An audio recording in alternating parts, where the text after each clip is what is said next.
In a match like this, there's no point system. It's normally win or lose. This match is scheduled for 3 rounds of 10 minutes each. The man with the glasses and the white shirt is Grandmaster Rei Gracie.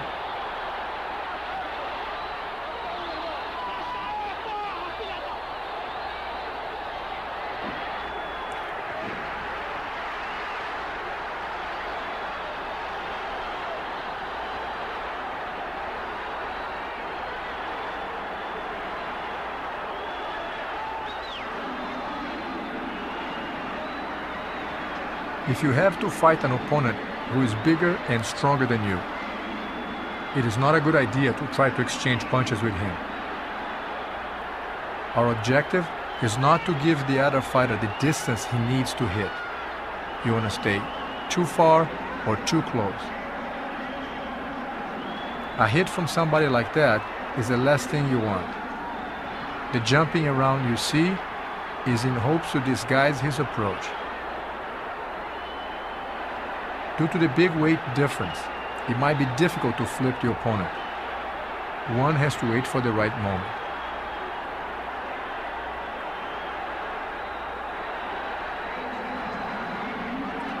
Being on the bottom does not necessarily mean that you are losing the fight, especially when you're fighting a heavier opponent.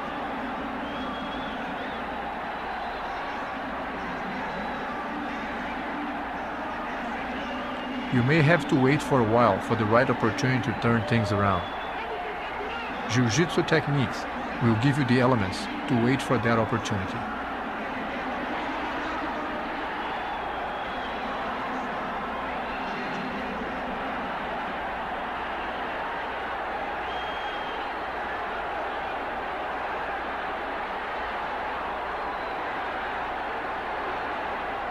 It is smart to keep the opponent very close, so he cannot develop the distance for a powerful hit.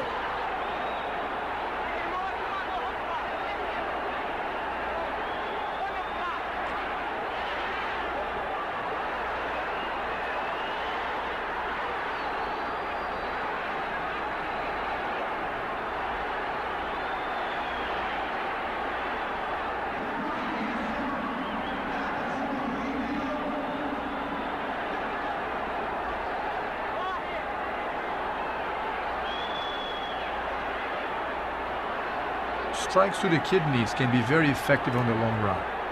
In one of my father's fights, his opponent took such a beating to the kidneys that after the fight, he was urinating fragments of the kidney.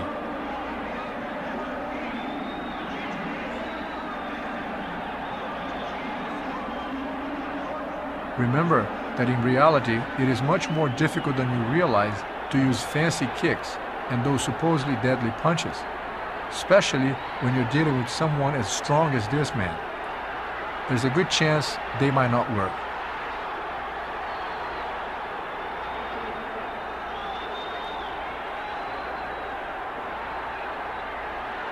As you can see, in this kind of fight, they are not trying to make it look good for the camera or the audience. They are trying to survive. In their first fight, 3 years before, the brawler was sure of victory and fought much more aggressively, but that didn't work. He was defeated with a chokehold in 12 minutes. Now, in this rematch, Rickson's second professional fight, the brawler is a little more apprehensive.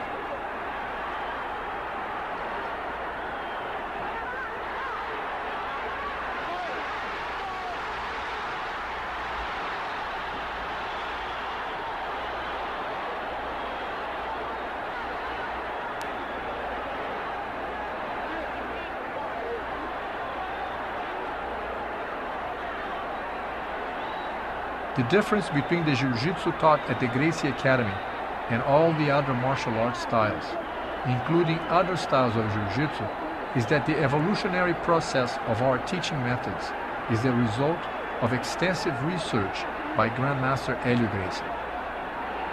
Not only did he have to adapt some of the traditional Japanese techniques to accommodate his lack of strength, but more important, was his contribution as a teacher, developing the teaching method so efficient that he could teach virtually anyone.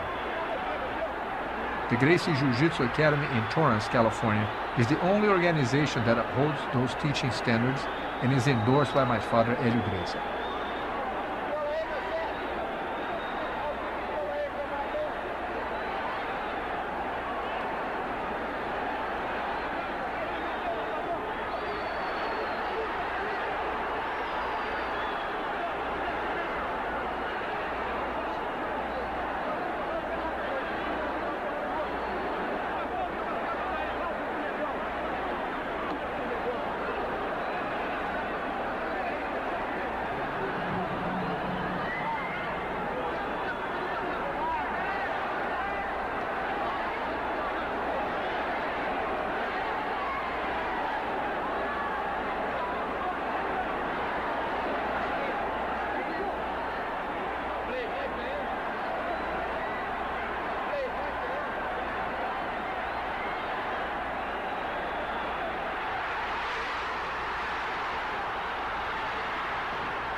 The referee will stop the fight and drag both contenders to the middle of the mat.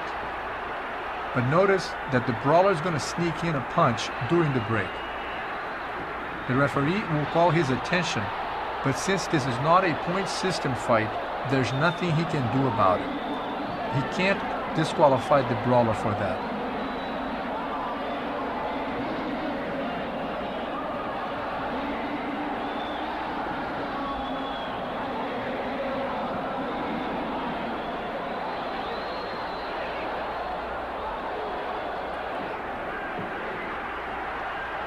Everyone who looks at martial arts as a means of self-defense is really looking for the effectiveness that can be found at the Gracie Jiu-Jitsu Academy.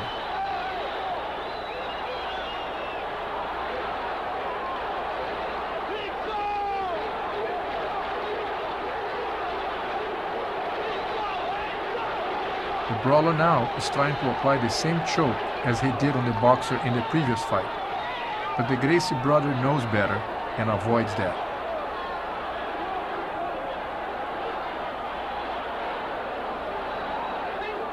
Once again, the brawler goes for the choke hold.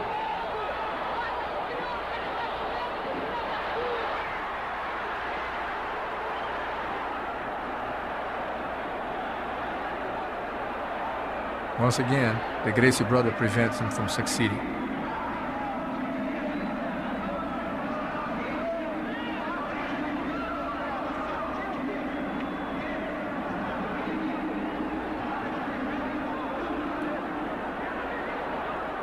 Believe it or not, the safest thing to do when fighting somebody like this is to stay as close as possible so he doesn't have the distance to hit you with the effectiveness that he would like to.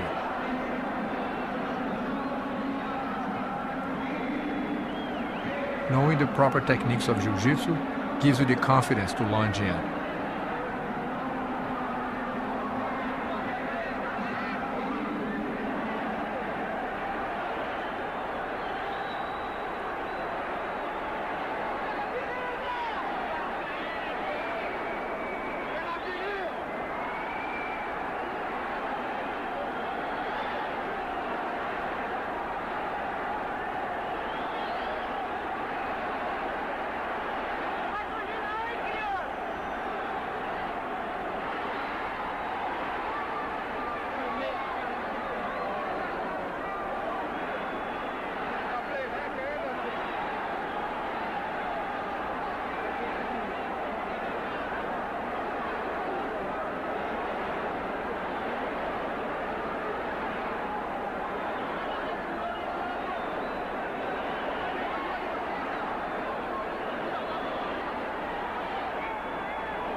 Keep in mind that Jiu-Jitsu was developed so that the little man can fight the big man. Sometimes when you have a strong opponent like this, simply holding on, it forces you into waiting for the right opportunity so that you can make your move.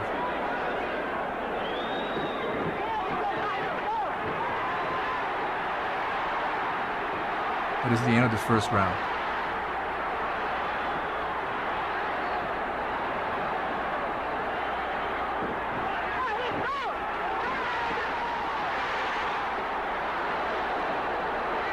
They go back to the action.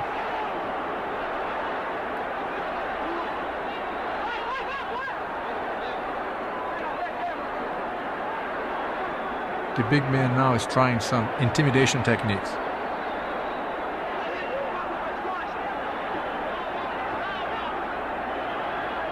The Gracie brother did not hear the bell ring, and he checks with the referee to see if the round has begun. The big man is tired, and he wouldn't mind waiting a little longer. The Gracie brothers knows that and is going to start pressing the buttons and push the fight to his pace.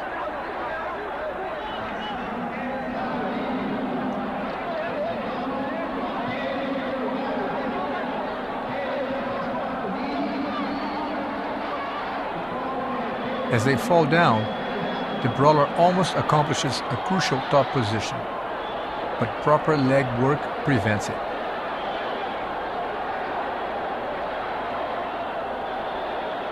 In a fight of this magnitude, there's much more happening than one realizes. Every little movement, no matter how insignificant it might seem, has a place in the overall result. Just like in a chess game, the way you move a little pawn may decide the result of the whole game.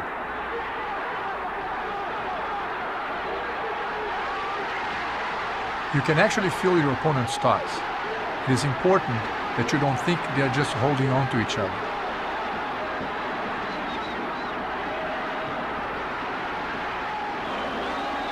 The Jiu-Jitsu man knows that his opponent is tired and is preparing to make his move.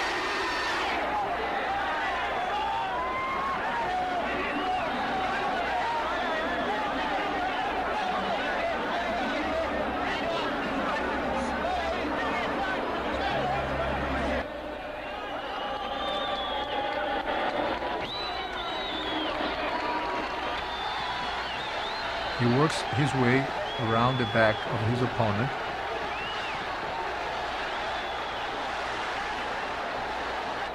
And gradually climbs on his back. And just like those anacondas from the north of Brazil, by the delta of the Amazon, he'll wrap himself around his prey. The end is near. In his last attempt to escape, the desperate man rolls around.